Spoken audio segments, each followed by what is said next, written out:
கிறிஸ்துவுக்கு பிரியமான சகோதரனே சகோதரியே, இன்றைய இறைவார்த்தை நிகழ்ச்சிக்கு உங்களை அன்புடன் வரவேற்கிறேன். இன்றைய நாளே கர்த்தர் நமக்கு கொடுக்கக்கூடிய இறைவார்த்தையானது பிலிப்பியருக்கு எழுதின நிருபம் 4ஆம் அதிகாரம் 9வது வசனத்தை நாம் தியானிப்போம். நீங்கள் என்னிடத்தில் கற்றும் அடைந்தும் கேட்டும் கண்டும் இருக்கிறவைகள் எவைகளோ அவைகளையே செய்யுங்கள், அப்பொழுது சமாதானத்தின் தேவன் உங்களோடு இருப்பார் என்று சொல்லி இந்த வசனத்தில் வாசிக்கிறோம்.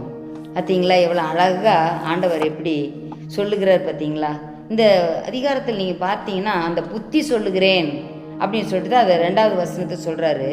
இதை நம்ம ஒவ்வொன்றாக நம்ம பார்க்கும்போது பார்த்தீங்கன்னா ஆண்டவர் என்ன சொல்கிறாருன்னா, எல்லாவற்றையும் உங்கள் வேண்டுதல் விண்ணப்பங்களாம் தேவனுக்கு தெரியப்படுத்துங்கள், அப்புறம் இந்த காரியங்கள் எல்லாம் நீங்கள் சிந்தித்து கொண்டிருங்கள் என்று சொல்லி 8வது வசனம் சொல்கிறார். 9வது வசனத்தில் அதே மாதிரி என்னங்கிறாரு, இவைகளையே செய்யுங்கள் என்று சொல்கிறார். நம்ம எதை செய்யணும், நம்ம டூயிங் எப்படி இருக்கணும் அப்படின்னு சொல்லிட்டு ஆண்டவர் இந்த இடத்துல நமக்கு சொல்லுகிறார்.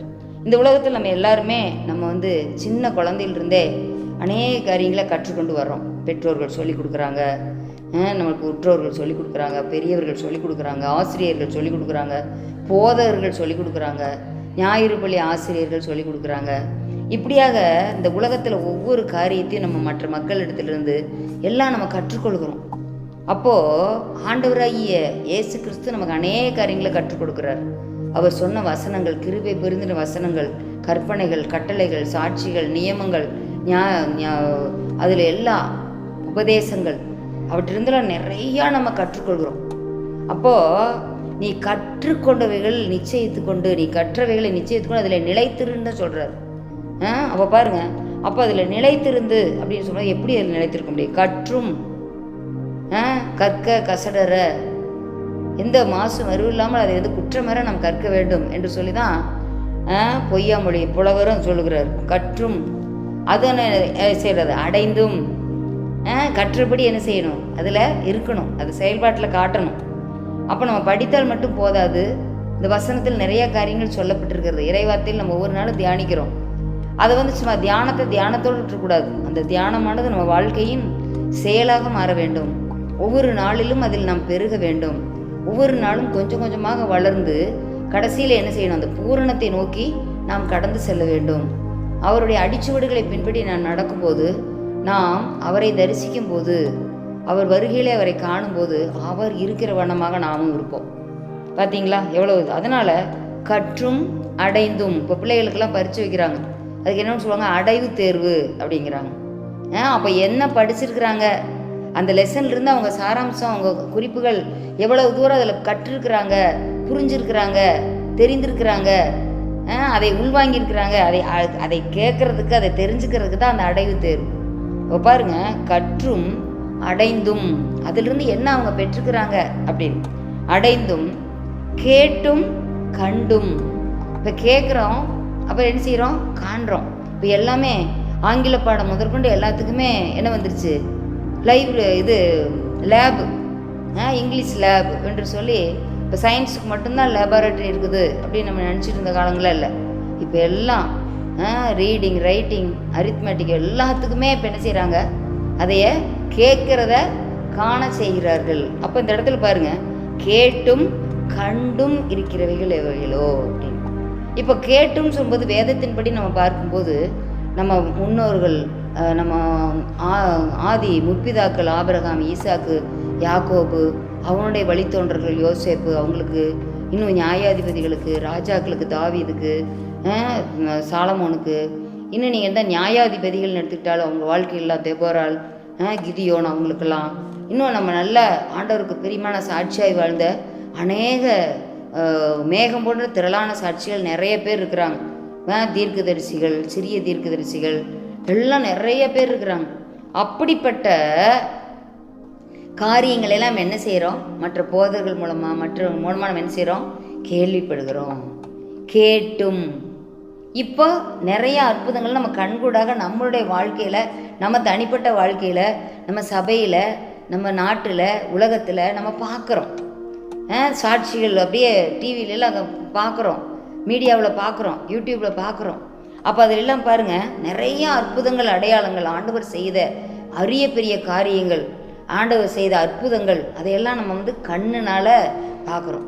அன்று ஆண்டவர் பிறவி குருடனை பார்க்க வைத்தார், மரித்து போன மகனை உயிரோடு எழுப்பினார், கூனியை நிமிர செய்தார் என்று சொல்லி அநேக காரியங்களை நம்ம வந்து வேதத்தில் வாசித்து அதை கேட்டு தெரிஞ்சிட்டோம்.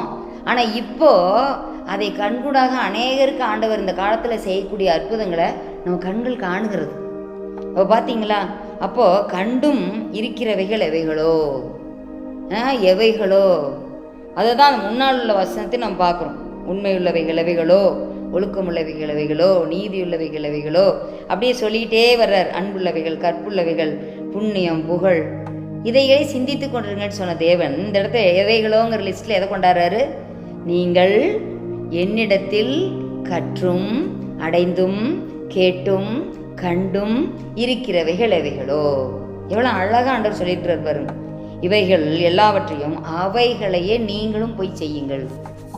நான் எப்படி செஞ்சனோ அதே மாதிரி என்னுடைய முற்பிதாக்கள் எப்படி செய்தார்களோ, என்னுடைய ஊழியக்காரர்கள் எப்படி செய்தார்களோ, தீர்க்கதரிசிகள் எப்படி செய்தார்களோ, என்னுடைய சுவிசேஷர்கள் எப்படி செய்தார்களோ, என்னுடைய சீஷர்கள் எப்படி செய்தார்களோ, அவைகளையே நீங்களும் போய் செய்யுங்கள் அப்படின்னு சொல்கிறார்.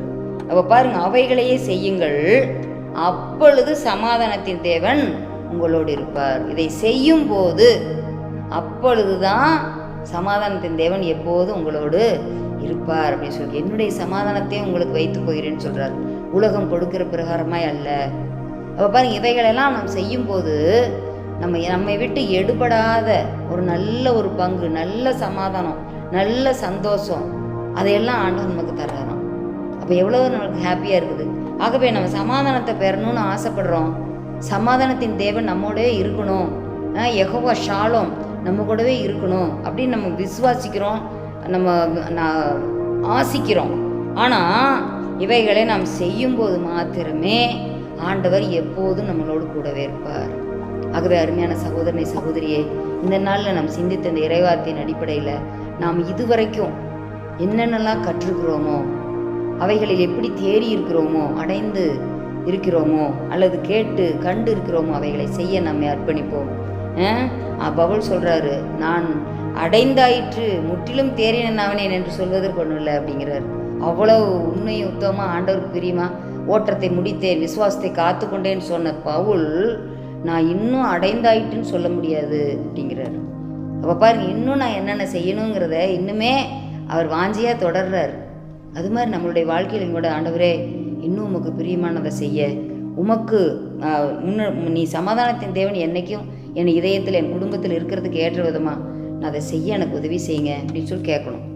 எங்களை மிகவும் நேசித்து நடத்துகிறீங்களா அன்பின் பரலோக பிதாவே, இந்த வசனத்தின் மூலமாக நீங்கள் உங்களோடு பேசியிருக்கிறீர், அதற்காக நன்றி அப்பா. ஸ்தோத்திரம் ஆண்டவரே. எவ்வளவோ காரியங்களை நாங்கள் வேதாகமத்திலிருந்து அநேகர் மூலமாக நாங்கள் ஆண்டவரே கற்றும் அடைந்தும் கேட்டும் ஆண்டவரே கண்டும் உணர்ந்தும் நாம் இருக்கிறோம் ஆண்டவரே. அவைகளை நாங்கள் ஆண்டவரே அப்பா நாங்கள் அபியாசிக்க வேணும், எங்கள் வாழ்க்கையில் அதை நாங்கள் செய்ய வேண்டும் ஆண்டவரே. அப்பா ஸ்தோத்திரம், அதை பிரதிபலிக்க வேண்டும் ஆண்டவரே. அப்படிப்பட்ட கிருபைகள் எங்களுக்கு தந்து நீர் எங்களை ஆசீர்வதிங்க. அப்போது மாத்திரமே சமாதானத்தின் தேவன் எங்களோடு கூட இருப்பாருன்னு சொல்லியிருக்குதே அப்பா. சமாதானத்தின் தேவனை நாங்கள் ஒருபோதும் இழந்து விடக்கூடாது ஆண்டவரே. இவைகளெல்லாம் செய்து நாங்கள் பெற்றுக்கொள்ள எங்களுக்கு உதவி செய்யுங்க. இயேசு கிறிஸ்துவின் மூலம் ஜெபங்களும் ஜீவன நல்ல பிதாவே, ஆமென்.